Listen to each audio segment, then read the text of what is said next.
दोस्तों नमस्कार, स्वागत है आप सभी का। अगर फिर से चले जानते हैं बिहार की ताजा खबरों को, लेकिन उससे पहले अगर आपने अभी तक इस चैनल को सब्सक्राइब नहीं करो, सब्सक्राइब कर लें, जिससे कि आपको बिहार की ताजा खबर रोजाना मिलती रहे।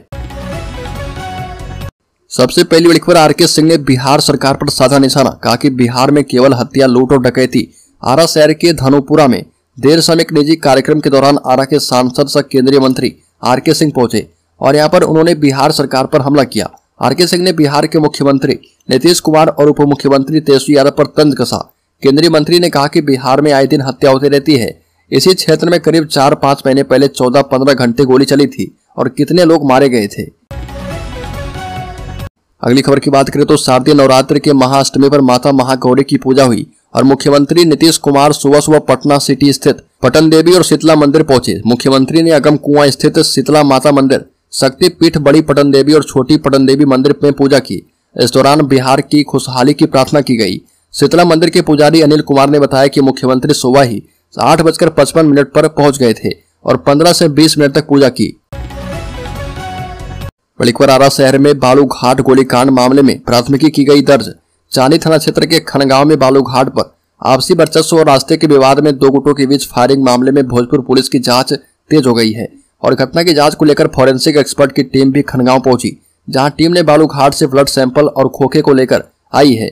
एसपी प्रमोद कुमार द्वारा घटनास्थल पर पहुंचकर अपने स्तर से छानबीन की गई और इधर प्राथमिकी दर्ज करने के बाद अपराधियों की धरपकड़ तेज है और उससे लेकर एसएसपी चंद्र प्रकाश के नेतृत्व में टीम की ओर से ताबड़तोड़ छापेमारी की जा रही है। बड़ीकर मुख्यमंत्री नीतीश कुमार ने तेजस्वी के बहाने कर दिया बड़ा सियासी इशारा। कहा कि ये बच्चा ही हमारा सब कुछ है, यानी आने वाला भविष्य। बिहार के मुख्यमंत्री नीतीश कुमार ने जदयू का राजद में विलय करने को लेकर इशारा कर दिया है। अपने सियासी जीवन की अंतिम पारी में सत्ता के सर्स को चुनौती देने के मूड में है नीतीश कुमार और बिहार की सत्ता संभाल रहे मुख्यमंत्री नीतीश कुमार लगातार उप मुख्यमंत्री तेजस्वी यादव को अपनी विरासत सौंपने की बात कह रहे हैं। जिस तेजस्वी यादव से भ्रष्टाचार के आरोपों पर सफाई मांगते मांगते नीतीश कुमार ने महागठबंधन से नाता तोड़ दिया, अब वही तेजस्वी यादव नीतीश कुमार की राजनीतिक विरासत को आगे बढ़ाएंगे। भाजपा से दोस्ती वाले बयान पर सफाई देते हुए मुख्यमंत्री नीतीश कुमार ने तेजस्वी यादव के कंधे पर हाथ रखकर कह दिया कि यही बच्चा हम लोग का अब सब कुछ है। अगली खबर की बात करें तो बिहार के शिक्षकों के लिए के पाठक का नया आदेश। पढ़ाने में कमजोर है तो विभाग करेगा बड़ा काम। शिक्षा विभाग के अपर मुख्य सचिव बिहार की बिगड़ी शिक्षा व्यवस्था को दुरुस्त करने के लिए लगातार सख्त फैसले ले रहे। अपने फैसले से के पाठक शिक्षकों के साथ साथ बच्चों के अभिभावकों को भी हैरान कर रहे और इसी कड़ी में के पाठक ने बिहार के शिक्षकों को लेकर एक नया फैसला किया। के पाठक ने बिहार के वैसे शिक्षकों को चिन्हित करने का आदेश दिया है जो कि बच्चे को पढ़ाने में बेहद कमजोर हैं। इसको लेकर सरकारी प्रारंभिक, माध्यमिक और उच्च माध्यमिक विद्यालयों में पढ़ाने में कमजोर शिक्षकों की पहचान करने का निर्देश विद्यालयी निरीक्षी अधिकारियों को दिया गया है। बड़ी खबर, राज्य में 1,22,000 शिक्षकों की नियुक्ति में सरकार ने किया बड़ा खेला। 50,000 से भी कम बेरोजगारों को मिलेगी नौकरी। बिहार सरकार ने बीपीएससी के जरिए 1,22,000 शिक्षकों की नियुक्ति की है। शिक्षक नियुक्ति का रिजल्ट आ चुका है। मुख्यमंत्री से लेकर डिप्टी सीएम तेजस्वी यादव तक लाखों नौकरी देने के दावे कर रहे, लेकिन अब हकीकत सामने आ रही है। शिक्षक नियुक्ति में बिहार के 50,000 से भी कम बेरोजगारों को नौकरी मिल पाएगी। सरकार ने बड़े सादिर तरीके से खेल कर दिया है। बिहार सरकार ने बीपीएससी के जरिए करीब 1,70,000 शिक्षकों की नियुक्ति की प्रक्रिया शुरू की है। जो भी नियुक्ति होगी उसमें 35,000 तो नियोजित शिक्षक ही शामिल हो जाएंगे और बाकी के पद प्रमोशन से भरे जाएंगे और जो बचेगा 50,000 उसमें बेरोजगारों को नौकरी मिल पाएगी। बड़ीकर, बिहार पुलिस की ट्रांसफर पोस्टिंग नीति में होगा बदलाव। कर्मचारियों के लिए हाउसिंग पॉलिसी भी बनेगी। डीजीपी ने कर दी है घोषणा। बिहार पुलिस के अधिकारी और कर्मी जल्द ही अपने परिवार और बच्चों के साथ एक अस्थायी स्थान पर रह पाएंगे। इसके लिए आवासन नीति बनाई जा रही है। साथ ही ट्रांसफर पोस्टिंग की नीति में बदलाव किया जा रहा और कहा गया कि ट्रांसफर पोस्टिंग की जो नीति है उसमें बदलाव किया जा रहा और यह बदलाव उस दृष्टि से हो रहा ताकि जो पुलिसकर्मी का निजी जीवन है और जो परिवार के प्रति उनकी निजी जिम्मेवारियां हैं, साथ ही कर्तव्य के प्रति जो जिम्मेवारियां हैं, उसमें संतुलन बनाया जा पाए। बड़ीकर, बिहार में फैशन डिजाइनर की हत्या। मां ने कहा कि प्रेग्नेंट थी बेटी। बिहार के पूर्णिया जिले में पति पत्नी के रिश्ते को शर्मसार कर देने वाला मामला सामने आया। एक शख्स पत्नी को दुर्गा पूजा में शामिल होने के लिए मायके लेकर जाने के बहाने ऑटो से निकला और रास्ते में जलालगढ़ के करीब ऑटो को रुकवाया और इस बीच पीछे से आए 2 बाइक सवारों ने फायरिंग करके महिला की हत्या कर दी। सूचना मिलने पर जलालगढ़ थाना पुलिस पहुंची और मामला जिले के रामबाग का है। मृतक पिंकी के पिता रामानंद यादव ने बताया कि बेटी ने शाम 7:30 बजे कॉल की और बताया कि मायके आ रही है। रास्ते में थी तभी दामाद की कॉल आई और बताया कि किसी ने पिंकी के पेट में गोली मार दी है, जबकि ये हत्या दामाद ने ही करवाई है।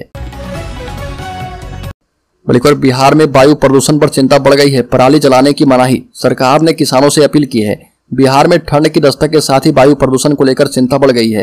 राज्य में वायु की गुणवत्ता ज्यादा खराब ना हो, इसके लिए सरकार ने अभी से सावधानियां बरतनी शुरू कर दी है। राज्य में धान की कटाई शुरू हो गई है। इसे देखते हुए किसानों से पराली को खेतों में न जलाने की अपील की गई है। इस संबंध में जिलाधिकारी को निर्देश दिया गया है कि वो किसानों को जागरूक करें। बता दें कि पराली जलाने की वजह से वायु प्रदूषण का खतरा बढ़ जाता है। कृषि सचिव संजय अग्रवाल ने धान की कटनी को देखते हुए फसल अवशेष नहीं जलाने की अपील की है और कहा कि किसान धान की खूंटी, पुआल आदि खेतों में जलाने की बजाय उसका उचित प्रबंधन करें।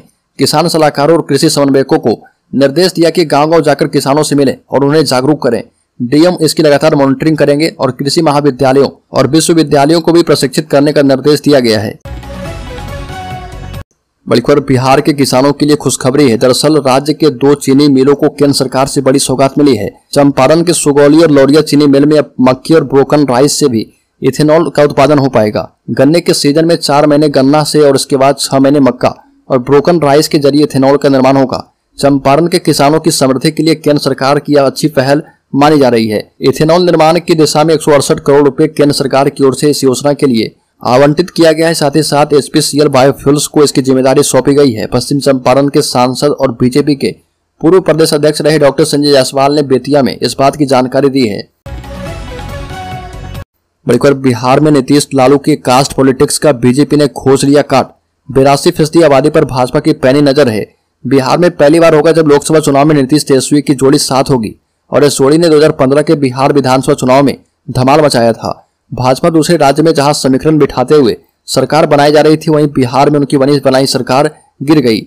साल 1989 में बिहार के भागलपुर में दंगे के बाद कांग्रेस सत्ता में आज तक लौट नहीं पाई है और दंगे के वक्त कांग्रेस की सरकार थी और मुख्यमंत्री सत्येंद्र नारायण सिंह थे। सत्येंद्र नारायण सिंह इस दंगे के बाद बिहार की राजनीति से गायब हो गए और भागलपुर दंगे ने बिहार में हिंदुत्व की राजनीति को जमीन दी, लेकिन लालू यादव की दस्तक ने इस जमीन को उर्वर बनने नहीं दिया। बल्कि बिहार के नालंदा जिले से देवर भाभी के बीच के प्रेम की कहानी का अनोखा मामला सामने आया। दरअसल नालंदा जिले के हिलसा में हिलसा अधिवक्ता संघ परिसर का इस वीडियो है, जिसका वीडियो अब सोशल मीडिया पर तेजी से वायरल हो रहा। मौके पर मौजूद कुछ लोगों ने बीच बचाव करके मामले को शांत करवाया। हिलसा थाना क्षेत्र के मलामा गांव के रहने वाले महेंद्र पासवान के 3 पुत्र हैं, सुबोध पासवान, मैनेजर पासवान एवं हिरेंद्र पासवान। बताया जाता है कि महेंद्र पासवान के तीनों बेटों में से बड़े और मंझले बेटे की शादी हो चुकी है, जबकि छोटा बेटा कुंवारा था। बड़े बेटे और मंझले बेटे को 3-3 संतान है। कुछ समय पूर्व मंझले बेटे की मौत बीमारी की वजह से हो चुकी है। इधर विधवा भाभी से शादी के लिए दोनों परिवार के बीच सहमति बनी और दोनों परिवार कोर्ट मैरिज करने हिलसा कोर्ट पहुंचे। तभी शादी का विरोध करने हरेंद्र पासवान की बड़ी भाभी आ गई और इस दौरान वह भी अपने देवर से शादी करने की जिद करने लगी। बल्कि राज्य के खगड़िया जिले में डबल मर्डर से सनसनी। 2 युवकों की पीट कर हत्या, शरीर पर मिले हैं चोट के निशान। बिहार के खगड़िया में डबल मर्डर का मामला सामने आया और गोगरी थाना क्षेत्र में अपराधियों के द्वारा लगातार आपराधिक वारदातों को अंजाम दिया जा रहा। बता दें कि गोगरी थाना क्षेत्र के मीरगंज बहियार में 2 युवक की बेरहमी से पीट कर हत्या कर दी गई। अचानक से सुबह दोनों युवक का शव मिलने के बाद इलाके में सनसनी फैल गई। दोनों युवक के सिर, चेहरे और शरीर पर गंभीर चोट के निशान हैं, जिससे आशंका जताई जा रही कि दोनों युवक की पीट कर हत्या की गई है। बल्कि राज्य के बक्सर जिले में कुशवाहा महासभा के कई नेता भाजपा में हुए शामिल। बता दें कि प्रदेश भाजपा अध्यक्ष सम्राट चौधरी ने सबको सदस्यता दिलवाई। मौके पर भाजपा के प्रदेश अध्यक्ष ने कहा कि लवकुश समाज ने समता पार्टी की नींव रखी थी, लेकिन आज यह समाज बाहर हो गया है। बिहार बदलाव की ओर है और आप लोगों के सहयोग से यह बदलाव होकर रहेगा। लोगों से अपील करते हुए कहा कि आज जो राजा है उसे गद्दी से उतारना है। यूपी में केशव प्रसाद मौर्य को चुनाव हारने के बाद भी उप मुख्यमंत्री बनाया गया, लेकिन बिहार में उपेंद्र कुशवाहा के चुनाव हारने के बाद क्या हुआ था उसे याद करने का समय आ गया है। जाति आधारित गणना पर सरकार को आड़े हाथों लेते हुए प्रदेश अध्यक्ष ने कहा कि 1-2 वर्गों को छोड़कर कोई जाति खुश नहीं है। अति पिछड़ों को कई वर्गों में बांट दिया गया है। नेता प्रतिपक्ष विजय कुमार सिन्हा ने कहा कि भाजपा सत्ता के लिए नहीं बल्कि सेवा की राजनीति करती है।